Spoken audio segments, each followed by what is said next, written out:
जय जगन्नाथ। जय माँ लक्ष्मी। गजलक्ष्मी पूजा आश्विन पूर्णिमा तिथि हुए।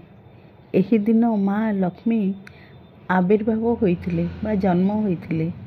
समुद्र मंथनरू माँकर जात होइथिला। सेथिपाई माँको कृपा लगी गजलक्ष्मी पूजा होइथाए। साधारणतः पूजा मंडपरे होइथाए, घरे मध्य होइथाए। गजलक्ष्मी पूजा संध्या समय रे होइथाए। माँ को गज उपरे बसिथिबा मूर्ति को पूजा करा जाइथाए। सेथिपाई एहाको गजलक्ष्मी पूजा कहा जाए।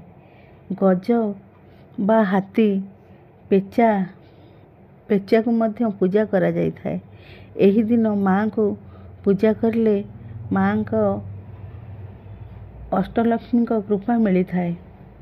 एही पूजा ब्राह्मण डाकी करि परिबे, निजे मध्य करि परिबे।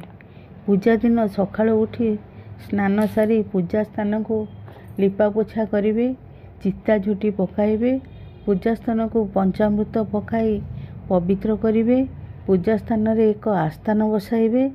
मूर्ति बा फटो को आनी आस्थान रे बसाइबे।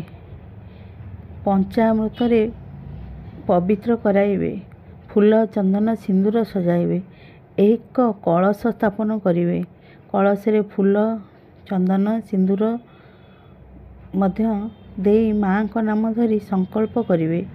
माँ को भोग लगाइबे। झुणा धूप दीप देई पूजा करिवे। माँ लक्ष्मी को स्तुति पढ़िवे।